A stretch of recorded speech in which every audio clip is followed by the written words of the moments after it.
Hi friends, and welcome back to another Flying Dawn Marie adventure.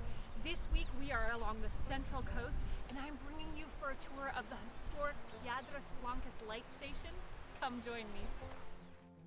To visit the Piedras Blancas Light Station, you need to make advance reservations online for a light station tour because this historic area is only open to the public through BLM guided tours. Tours are only available on select days of the week, and you begin your journey at the Piedras Blancas Motel Turnout, about 6 miles north of Hearst Castle. Here you meet your guide and caravan down the road to the light station grounds. The Piedras Blancas Light Station outstanding natural area is designated as part of the California Coastal National Monument, so access through guided tours helps to protect the delicate ecosystems. Once you arrive at the light station grounds, prepare to be mesmerized by the rugged shoreline and fascinating history. This isn't a quick stop and snap a photo kind of visit. The tour here lasts about 2 hours long, and you begin with a half-mile loop walk boasting stunning views, fascinating history, and the salty breeze of the Pacific Ocean around you. As you begin your walk, you pass historic buildings, including the original fog signal building, which now houses historic photographs, and next door, the old watch room, you can view a 12-minute video about the light station. Across the road is the old fuel oil building that was constructed in 1909, and you can still smell the faint kerosene smell here. This building is on the National Register of Historic Places. Then continuing on the trail toward the west overlook, harbor seals, sea lions, Brandt's cormorants can all be seen sunning on rocks. In fact, these giant offshore rocks provide rest and nesting spaces for marine birds and animals, allowing for rich and diverse sea life to thrive along the coastline. This is an active research site as well, so you may see researchers at the whale stop here, where a variety of whales migrate past Piedras Blancas, from gray whales and humpback whales.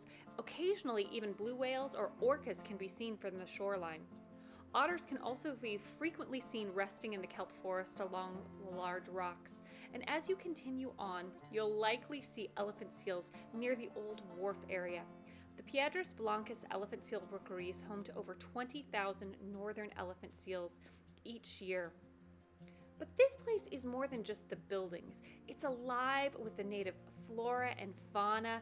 It's absolutely stunning to see the wildflowers this time of year, so keep your eyes peeled for seaside daisies, California coastal poppies, coastal buckwheat, yarrow, and so much more. We were lucky enough to see a bald eagle soar overhead and a northern harrier hawk bring back a meal to its nest here.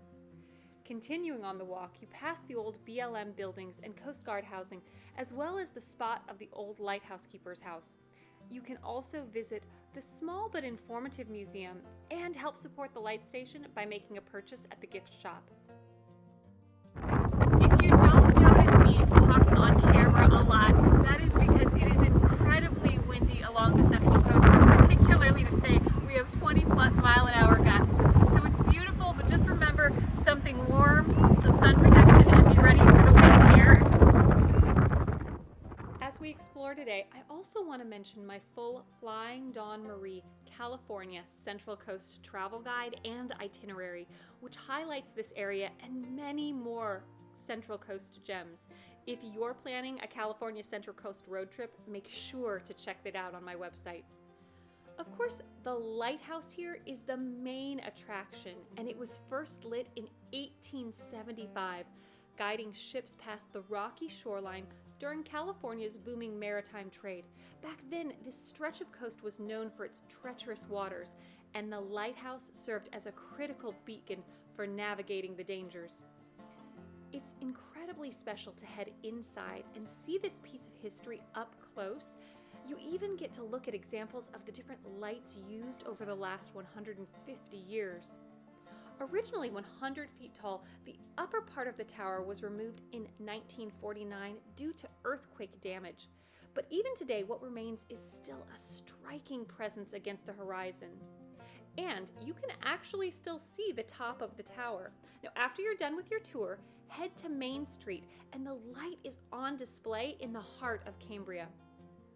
This tour is incredibly educational.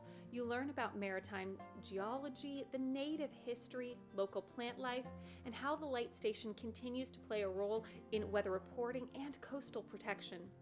Until 2001, this light station was managed by the U.S. Coast Guard, but now the Bureau of Land Management cares for the station. After the guided tour, there's still time to explore the grounds on your own. You can watch for birds here, enjoy taking photographs, or read the many interpretive signs along the trail. Of course, one of my favorite things is to simply sit back and enjoy these views. When you're done with the tour, I might recommend heading over to the Piedras Blancas elephant seal rookery. It's a favorite spot of mine, and I have a full blog post and YouTube video on it. In late May until mid-June, the juvenile elephant seals can be seen sunning on the shoreline, and I'd recommend taking the perched trail. You can enjoy nearly 4 miles of hiking, and this time of year the wildflowers are starting to bloom beautifully. You get great lighthouse views along the path, many ocean overlooks that peek out at the elephant seals, but take care to stay on the trails because there's poison oak all over and ticks and snakes just off the path. So enjoy the lighthouse views, the wildflowers, and the elephant seal lookouts from the trail before heading home. Thank you so much for joining me for this week's adventure. And for more information on the light station and my full Central Coast travel guide and itinerary, make sure to check out my blog post at flyingdawnmarie.com. If you enjoyed this video, please hit that like button and subscribe. And until next time, I hope you find adventure and encouragement wherever you go. Bye.